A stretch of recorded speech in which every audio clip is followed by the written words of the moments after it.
नमस्कार.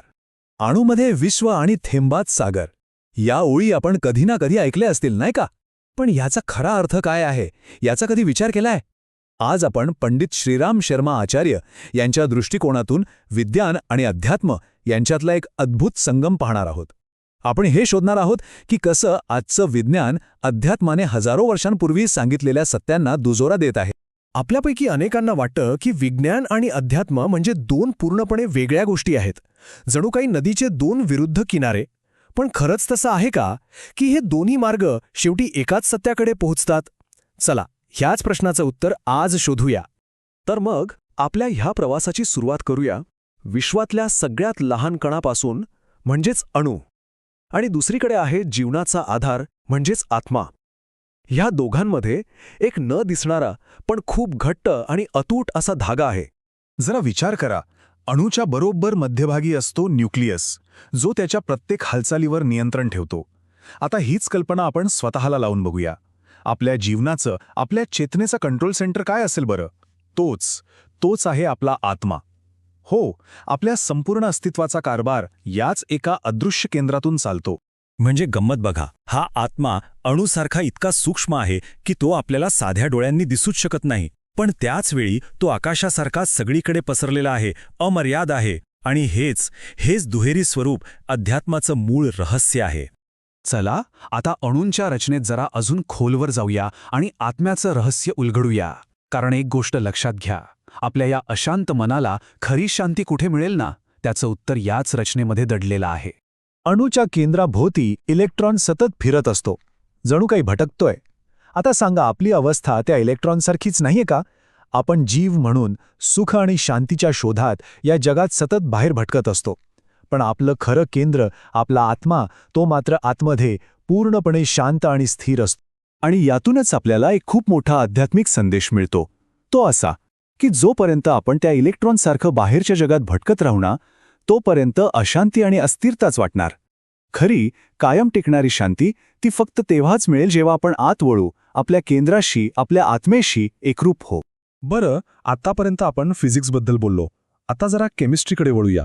कारण विश्वास ठेवा, आयुष्यात बॅलन्स आणि स्टेबिलिटी कशी मिळवायची हे केमिस्ट्रीचे नियम आपल्याला अगदी सोप्या पद्धतीने शिकवतात.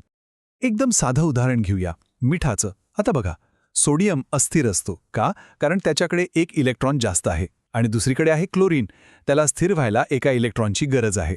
मग काय होतं? सोडियम आपला तो जास्तीचा इलेक्ट्रॉन क्लोरीनला देऊन टाकतो आणि झालं, दोघेही स्थिर होतात आणि तयार होतं मीठ. म्हणजे बघा, एकाने दिलं, दुसऱ्याने घेतलं आणि दोघांनाही स्थिरता मिळाली. याचा आपल्या आयुष्याशी काय संबंध? तर बघा, जसा सोडियम आपला तो जास्तीचा इलेक्ट्रॉन सोडून देऊन स्थिर होतो ना, तसंच आपल्या आयुष्यात जेव्हा आपण आपला मीपणा, आपला अहंकार सोडून देतो, इतरांशी जुळवून घेतो, तेव्हाच आपल्याला खरी आत्मिक शांती आणि स्थिरता मिळते. आता या विचाराला आपण एका वेगळ्याच उंचीवर घेऊन जाऊया. आपण हे बघूया की या अफाट विश्वाची रचना त्याच्या अगदी लहानशा कणामध्ये कशी दडलेली आहे. यालाच तर म्हणतात गागरमध्ये सागर. आणि हे फक्त बोलण्यापुरतं नाहीये, ही काही कविता नाही, हे एक खूप मोठं आध्यात्मिक सत्य आहे. विचार करा, जर आपली चेतना एखाद्या योग्यासारखी एकदम सूक्ष्म आणि फोकस झाली, तर एका छोट्याशा एका अणूमध्ये सुद्धा संपूर्ण ब्रह्मांडाची रचना, त्याचे नियम, त्याची स्पंदनं, सगळं काही अनुभवता येऊ शकतं. आणि खरं सांगायचं तर हेच तर आपल्या भारतीय योग दर्शनाचं मुख्य ध्येय आहे. योगाभ्यासातून मनाला इतकं सूक्ष्म बनवायचं की जे सत्य साध्या डोळ्यांना दिसत नाही, म्हणजे प्रत्येक कणाकणात लपलेलं हे ब्रह्मांड ते पाहता यावं. चला, आता एका अशा ग्रंथाकडे वळूया जिथे हे सत्य हजारो वर्षांपूर्वीच सांगितलं गेलंय, भगवद्गीता. आणि पाहूया की गीतेत सांगितलेलं आत्म्याचं अविनाशी सत्य आजचं विज्ञान कसं सिद्ध करतंय. भगवद्गीतेमध्ये एक खूप प्रसिद्ध श्लोक आहे, नैनम छिंदंती शस्त्राणी नैनम दहती पावकः. याचा अर्थ काय?